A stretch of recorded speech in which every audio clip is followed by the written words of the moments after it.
Welcome back. Summertime, the perfect time to hop on that old bike and hit the trails. But every single year, it seems like some people end up getting hurt because they aren't following some of the basic rules. Our next guest is here to set us straight. Join us now on the 702 Communications line. 702 Communications, keeping you connected. The one and only Jessica Schindeldecker. Jessica, welcome back to the show. Happy Friday. Yeah, same for you. So let's talk about some of those common things you guys see that cyclists maybe are doing wrong. Sure. The number one thing we want everybody to do is bike, ski, and helmet, right? Wearing that helmet and making sure that it's fitting accurately. I can't tell you how many times I've seen little kids with bike helmets, which is great, but it's just sitting there and it's hanging, so it's loose. We need those straps to be a little tight, just like those car seats, because if they fall and it's not secured to their head, it's not going to really help them out as much as it would if it was on correctly.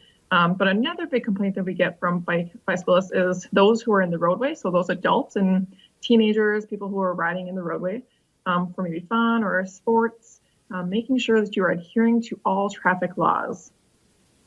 So in other words, every time I see a stop sign, every time there's a red light, a yield sign, I need to abide by those, correct? Absolutely. So if you're a cyclist in the roadway, you have to abide by all those roadway signs. So if it's a stop, it's a yield, if there's a red light, you have to stop. You don't just get to roll through that intersection. And that's just like with a vehicle, it's for your safety. If you blow that red light, you could be smashed by another vehicle going through that green light. And the likelihood of you getting seriously injured is higher than being in a vehicle if you're going to run that red light. Man, I'm glad you weren't patrolling the streets when I was a kid. Let's talk about other things if like there's not a bike lane or whatnot. Like what can people or how should bicyclists be managing their biking if there's no bike lane?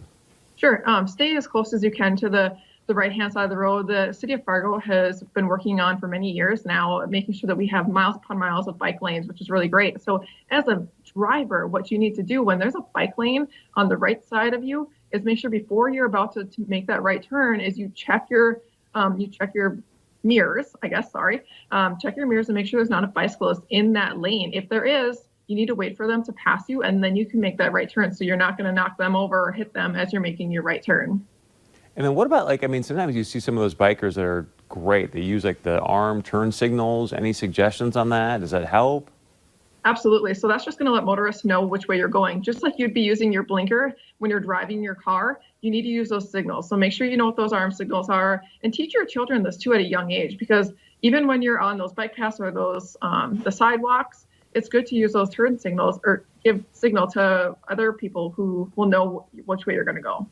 And then we've got some great trails around as well that you've got bikers and walkers on. Any suggestions for, I guess, really both to make sure, because sometimes, those bikes can come up on you so fast if you're just walking along. Any suggestions for safety there?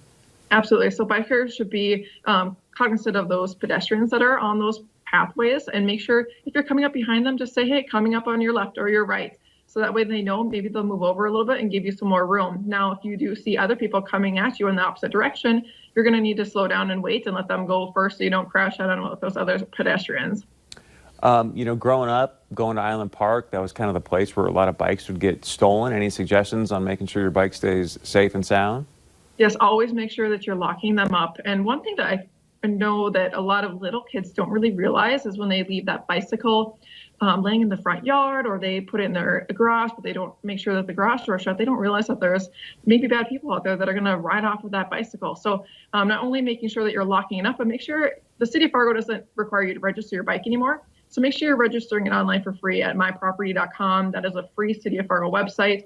And it's not just going to be left up to those.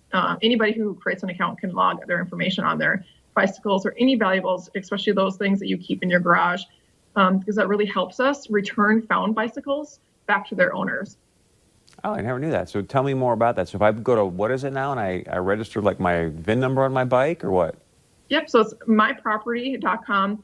You can go to City of Fargo or just Google My Property in Fargo, and it will bring you to a website, and you just create a free account. It's through the City of Fargo. It's free and it's safe, and the only people that have access to it is our detectives and officers. So in the event that we find out that a bicycle is stolen, or we find a bicycle that's been reported as maybe discarded somewhere, we can look against that with the serial number and any identifying information. So the brand, maybe the bike tire size, the frame size, as much information as possible, and even a picture if you can. So right when you buy them, or maybe it's right now, part of that kind of spring cleaning type of stuff, make sure you're creating that free account, take a picture of it, take a picture of the receipt, put as much information in that system as you can. So in the event that it goes missing or stolen, we can return it back to you and charge that person with possession of stolen property.